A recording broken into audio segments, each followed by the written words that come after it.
चर्चा करने वाले हैं पाश्चात्य काव्य शास्त्र के तहत अरस्तु के द्वारा दिया गया अनुकरण सिद्धांत। अरस्तु जो कि प्लेटो के शिष्य रहे हैं, इसके पूर्व हमने क्लास में देखा था प्लेटो के काव्य संबंधी सिद्धांत में उन्होंने किस प्रकार बताया था कि जो सृष्टि का निर्माणकर्ता जो ईश्वर है और ईश्वर की जो अनुकृति अनुकरण करके वस्तु जगत का जो निर्माण करते हैं वो उससे द्वितीय स्तर पे दूरी पे होता है, और जो त्रिधा अपेत यानी तिगुना दूरी पे होता है जब उसी वस्तु जगत की अनुकृति कोई कलाकार करता है। कुल मिला के प्लेटो के काव्य संबंधी सिद्धांत में यही था कि अगर कोई भी कवि या कलाकार किसी भी चीज को हमारे समक्ष अपनी कलाकृति के माध्यम से रखता है तो वास्तविक जगत से यथार्थ से वो त्रिधा पे 3 गुना दूरी पे होता है। तो इस तरीके से अगर कोई कलाकार जो है मनोरंजन छोड़कर यानी सिर्फ मनोरंजन को ध्यान में ना रखकर कुछ इस प्रकार का लेखन काम करे जिससे सामाजिक उपादेयता सिद्ध हो, तब तो वो कलाकार और जो कविकार है वो तो समाज के लिए हितकारी होगा। अन्यथा जो उनकी दृष्टि में काव्य या कला था वो साहित्य में देखे या लोगों के हितकारी देखे तो वो एक तरीके से वो इतना ज्यादा हितकारी नहीं था। सब मिला के वही था कि काव्य संबंधी उनकी मान्यताओं में उन्होंने, क्योंकि वो उनका जो सोच था, जो दर्शन था, वो उनकी दृष्टि राजनीति दर्शन से ओतप्रोत था। वो कल्याणकारी समाज की स्थापना की बात करते थे। लेकिन इनके जो शिष्य हैं अरस्तु, जिन पे हम आज चर्चा करने वाले हैं, ये प्लेटो के ही सानिध्य में 20 वर्षों तक अध्ययन किए थे उन्हीं की एकेडमी में जाके। यानी जब इनके पिता जो है, इनके पिता का निधन होता है तो उनको एथेंस भेजा जाता है और एथेंस में जाके उन्हीं की एकेडमी में, प्लेटो की अकादमी में ही शिक्षा लेते हैं। और जब गुरु शिष्य की मुलाकात होती है तो इतना मेधा यानी प्रखर मेधा के साथ जब ये अरस्तु मिलते हैं तो प्लेटो ये कहते हैं कि ये पूरी मेरी अकादमी में अगर देखें तो कोई एक व्यक्ति जो इस अकादमी का, अगर हम कहेंगे कि ब्रेन है यानी दिमाग है, the mind of the school, अकादमी जो है वो माइंड ऑफ स्कूल कौन है, वो अरस्तु है। और जितने भी शिष्य हैं वो एक तरीके से उस मंदिर के आप कह सकते हैं वो शरीर के रूप में है। तो इससे ही पता चलता है कि प्रतिभाशाली व्यक्तित्व के धनी रहे हैं अरस्तु, क्योंकि प्लेटो के ही शिष्य रहे हैं, लेकिन अपने गुरु की ही काव्य संबंधी मान्यताओं को ये बहुत ही तार्किक ढंग से खंडित करते हैं और ये हमारे समक्ष रखते हैं कि नहीं, हमें इस दृष्टि से देखना है कि एक कलाकार जो होता है वो वस्तु जगत की निर्मित जो करता है, यानी कुछ भी अगर किसी चीज का अनुकरण करता है तो हूबहू नकल नहीं करता है, उसमें वो अपनी जो खुद की एक सृजन क्षमता है उसको उकेरता है।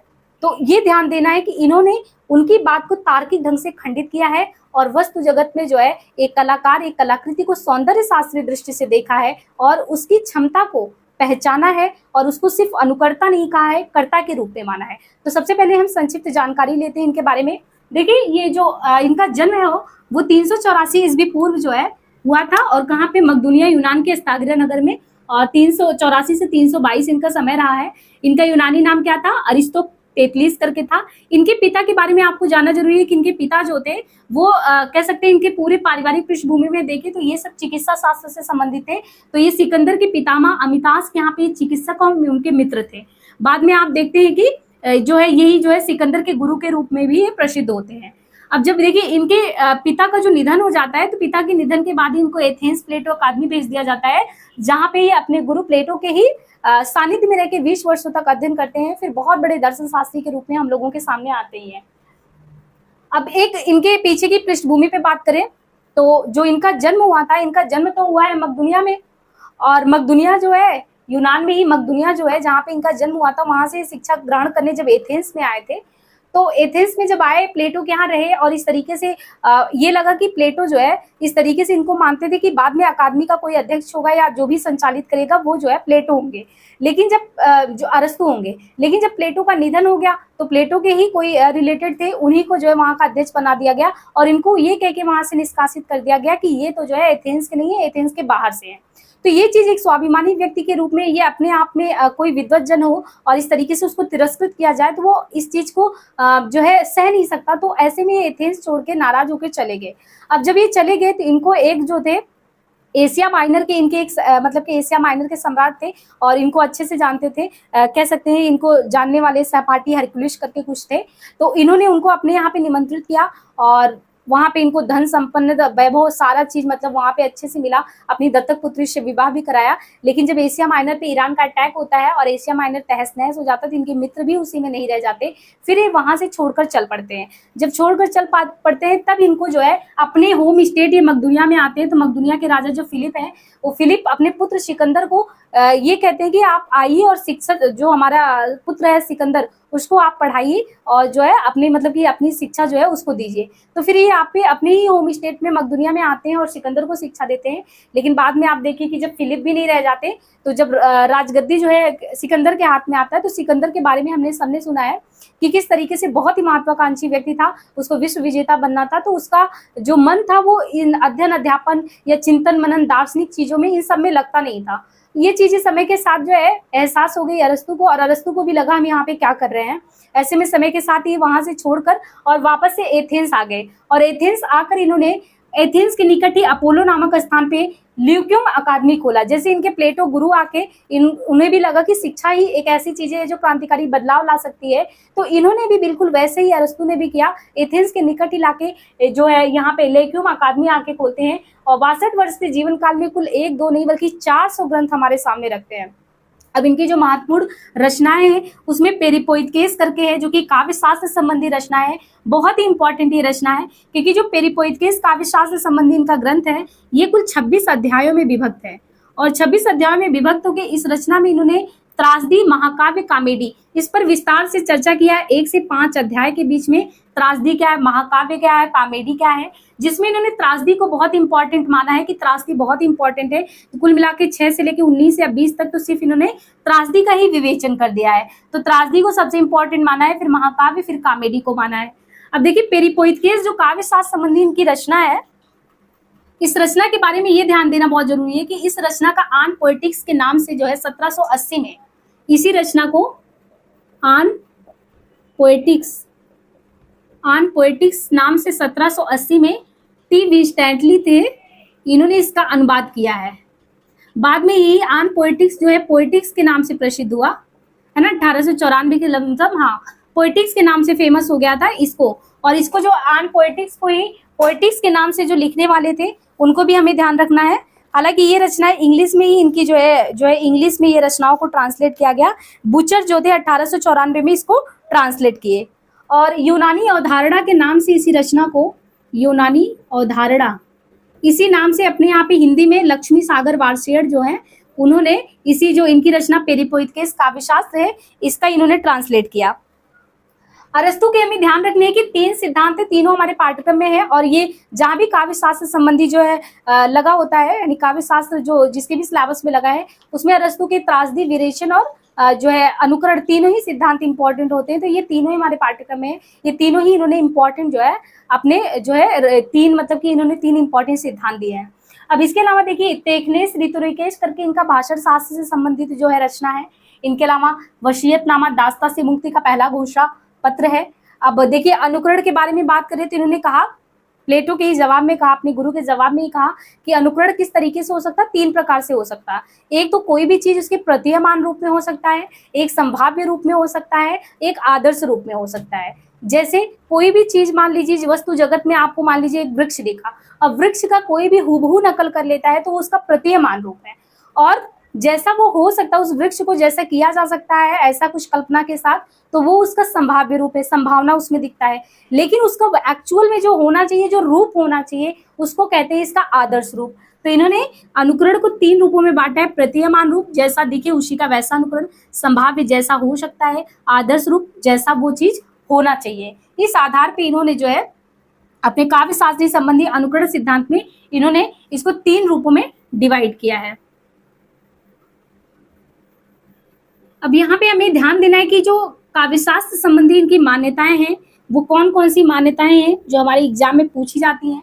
लगातार इन्होंने अपनी भूमिका में इन्होंने बहुत इंपॉर्टेंट पंक्ति लिखा था कि काव्य के संदर्भ में अरस्तु की मान्यता थी, ये अरस्तु खुद कहते हैं कि काव्य के संबंध में इन्होंने अपने शीर्षक के तहत यानी भूमिका में ही इस चीज को लिखा था कि काव्य संबंध के शीर्षक के तहत केवल काव्य पर ही नहीं बल्कि काव्य के अलावा अगर देखा जाए तो उसके विविध भेद, उसके विशिष्ट प्रयोजन, उनके विशिष्ट शिल्पों पर भी हम ध्यान देते हैं। इसलिए जो इनको अगर समझना हो तो आपको इनका मतलब कि ये कविता के ऐसा नहीं कि सिर्फ रूप पक्ष पे ध्यान दे रहे हैं, उसके शिल्प पक्ष पे भी ध्यान देते हैं। एक चीज इनके बारे में और भी ध्यान रखिए कि जो अरस्तु है वो छंद को बहुत इंपॉर्टेंट नहीं मानते, है ना, क्योंकि इसकी इन्होंने तुलना की है कि छंद को बहुत ज्यादा इंपॉर्टेंट नहीं मानते। हमने होमर की चर्चा पहले भी की थी कि कैसे होमर जिस तरीके से रचनाएं करते थे उसी के विरोध स्वरूप में कहीं ना कहीं ये जो प्लेटो थे उन्होंने लिखना शुरू किया था। तो ऐसे ये भी कहते हैं कि होमर और एम्पेडोक्लिस का एग्जाम्पल देते हैं, वे कहते हैं कि अगर अच्छे काव्य का निर्धारक छंद होता तो आज जो होमर कवि हैं और एम्पेदोक्लिस भौतिक विज्ञानी है।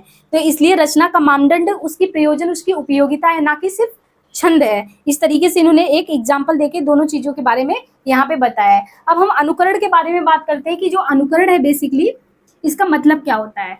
जो अनुकरण है, अनुकरण का क्या मतलब होता है। अनुकरण जो शब्द है ये हिंदी रूपांतरण है किसका, इमिटेशन का। इमिटेशन, इसको इंग्लिश में इमिटेशन कहते हैं, इसी का रूपांतरण अनुकरण है। अनुकरण का मतलब होता है नकल करना, है ना, नकल करना होता है। और ये जो है मिमेसिस शब्द से आया है। मिमेसिस जो है इसी अनुकरण का ये यूनानी टर्म है, यूनानी में इसी को मिमेसिस कहते हैं।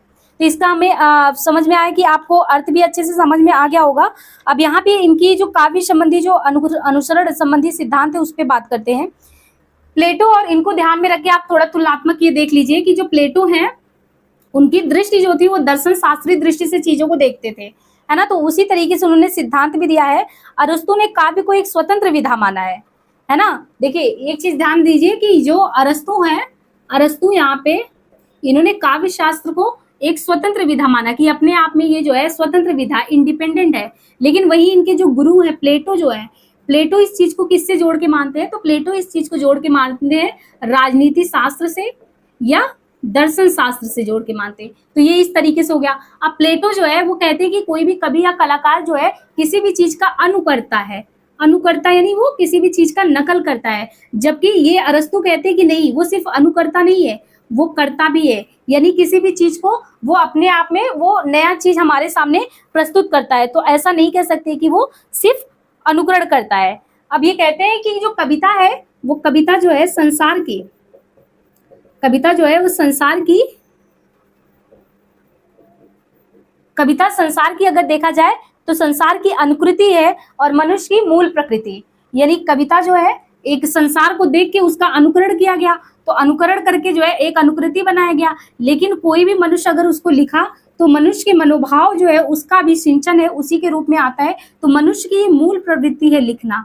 और लिखना कब, जब उसके मन में ऐसी कुछ भावनाएं चलती हो, प्रकृति के प्रति उसके अंदर प्रेम हो, उसकी दृष्टि सौंदर्य शास्त्रीय दृष्टि हो, तभी वो इस तरीके से लिख सकता है।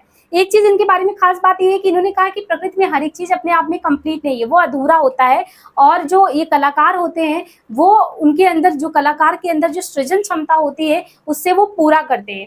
जैसे एज एग्जाम्पल आपको बहुत सारी चीजें प्रकृति में ऐसी चीजें दिख रही होंगी जिसको कोई कलाकार अपनी दृष्टि से देखता है तो बिल्कुल अलग बना देता है। जैसे इस संबंध में इनके काव्य संबंधी कभी भी आप नाटक देखने जाएं या कोई भी चीज मंचन वगैरह हो रहा हो उनको देखने जाएं, तो हो सकता है समानता जिस चीज में आपको रस ना आता हो, लेकिन उसकी प्रस्तुतिकरण एक कलाकार इस तरीके से करता है कि उससे आप आनंदित हो जाते हैं, आह्लादित हो जाते हैं। यहाँ तक कि कभी कभी ऐसी चीजें होती है जो भय से, संदेह से गिरी चीजें होती है, लेकिन उसका प्रस्तुतिकरण करने वाला इस तरीके से होता है कि वो आपके अंदर रोमांच भर देता है। तो ये उस कलाकार के अंदर की जो ये अद्भुत क्षमता है ना, वो सीधे सीधे तो किसी चीज का अनुकरण नहीं किया, जो आपके सामने इस तरीके से प्रस्तुत किया।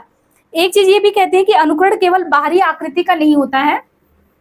ये देखिए यहाँ पे यही ध्यान देना है कि इसी मान्यता का दोष भी इन्हें माना जाता है। जैसे इन्होंने कहा कि अनुकरण जो नकल होता है वो केवल जो है बाहरी, जो हमारी जो बाहरी हाव भाव दिखती है, बाहरी जो अभिवृत्ति है, मतलब आप कहते थे अभिवृत्ति नहीं कहेंगी, बाहरी जो है, यानी ये कहते हैं कि वही है कि मतलब एक तरीके से आप इसे ऐसे समझ सकते हैं कि ये कहते हैं कि जो हमारा जो कोई कविता होता है वो ऐसा नहीं कि हूबहू दिख रहा है तो उसकी बाहरी जो आवृत्ति दिख रही है उसी का अनुकरण होता है, उसकी आंतरिक वृत्तियों का भी अनुकरण होता है। तो हम इनके दोष में इसका विवेचन कर देते हैं कि कोई भी चीज आप देखिए कि कोई भी कलाकार हो, कोई कितने बड़ा से बड़ा कलाकार हो, इसे ध्यान रखिए कि कभी भी जो कलाकार है वो किसी की आंतरिक अनुभूतियों का जो है अनुकरण नहीं कर सकता है। वो आपकी बाहरी जो चीजें दिख रही है उसको नकल तो कर सकता है, लेकिन आपके अंतर मन में क्या चीजें चल रही, किसी चीज को आप किस दृष्टि से देख रहे हैं, उसका हूबहू नकल कोई नहीं कर सकता। तो यहाँ पे ये इनके दोष में आ जाता है।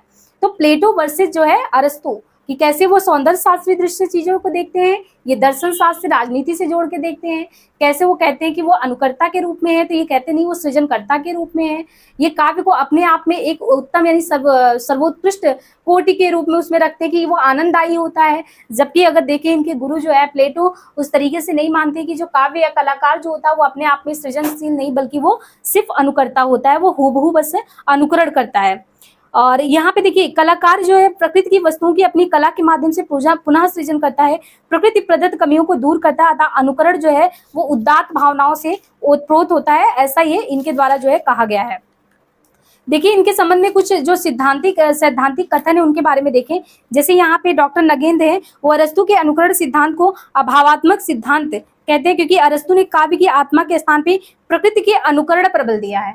इन्होंने कहा कि काव्य की जो आत्मा है, देखिए काव्य की जो आत्मा होनी चाहिए उसको छोड़ के आपने सिर्फ उसके अनुकरण पर बल दिया, उसके नकल पे बल दिया। तो डॉक्टर नगेंद्र के अकॉर्डिंग ये चीज लगता है कि ये चीज जो है अभावात्मक है, यानी अभाव है, उसमें कुछ कमी रह गई, इन्होंने कंप्लीटली कोई चीज डिफाइन नहीं किया।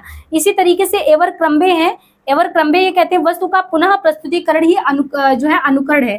तो ये एवर क्रम्बे करके है, एवर क्रम्बे ये क्या कहते हैं कि कोई भी वस्तु है, वस्तु का पुनः आपने क्या किया, उनका प्रस्तुतिकरण कर दिया। तो प्रस्तुतिकरण कर दिया, यही एक तरीके से क्या माना जाएगा, यही प्रस्तुतिकरण एक तरीके से जो है आपका अनुकरण है। तो ये एवर क्रम्बे का कहना है, डॉक्टर नगेंद्र का कहना है। इनके अलावा अगर हम बात करें कि जो है प्रोफेसर बुचर, तो प्रोफेसर बुचर के शब्दों में अरस्तु का अनुकरण सादृश्य के द्वारा मूल का पुनराख्यान है, यानी जो चीजें दिख रही है सादृश्य, इनका कहना है कि जो चीजें सादृश्य सामने से दिख रही है उसी को पुनर्ख्यायित यानी फिर से वही चीज व्याख्यायित कर दे, उसी को ये कह रहे हैं कि वही जो है इन्होंने कहा है यहाँ पे। तो ये कुछ सैद्धांतिक तौर पे हमने कुछ इंपॉर्टेंट जो विचारक के द्वारा जो कहे गए हैं उनको हमने बताया है। अब देखिए ये कहते हैं कि अरस्तु अनुकरण के प्रकारों में दुखांतक, प्रहसन, महाकाव्य आदि को मानते हैं। काव्य हेतु छंद की अनिवार्यता पर जोर नहीं देते थे। इसमें हमने पहले भी बताया कि होमर को कैसे उन्होंने जज करके बताया कि सिर्फ छंद के आधार पर, मतलब छंद को बहुत ज्यादा महत्ता नहीं देते। बस आपको ये समझना है कि इन्होंने कहा था कभी प्रकृति या वस्तुओं का प्रत्यक्ष वर्णन नहीं बल्कि प्रकृति का सृजनात्मक रूप है, यानी कभी या कलाकार में सृजन क्षमता होता है जो बहुत सी अभाव वाली चीजों को भी अपनी अंतर्भावों के रंगों से भर के हमारे सामने उससे भी अच्छे रूप में प्रस्तुत करता है। तो ये इनके प्लेटो जो इनके गुरु थे, उन्हीं चीजों को ये तर्क यानी बहुत ही तार्किक ढंग से खंडित करते हैं। बाकी अनुकरण में नकल करना होता है तो सेम चीज वही चीज है और कुछ बहुत ज्यादा नहीं है इसमें। अब हम विरेचन सिद्धांत और इनके त्रासदी सिद्धांत पे नेक्स्ट क्लास में बात करेंगे। डिस्क्रिप्शन में आपको लिंक दे दिया जाएगा टेलीग्राम का, वहां से जुड़ जाए बराबर अपडेट के लिए। चैनल पे फर्स्ट टाइम आया हूँ तो लाइक से सब्सक्राइब करना ना भूले, और उपयोगी बहुत सारे कंटेंट आपको चैनल पे मिल जाएंगे, तो वहां से विजिट करिए और उनका लाभ उठाइए। धन्यवाद।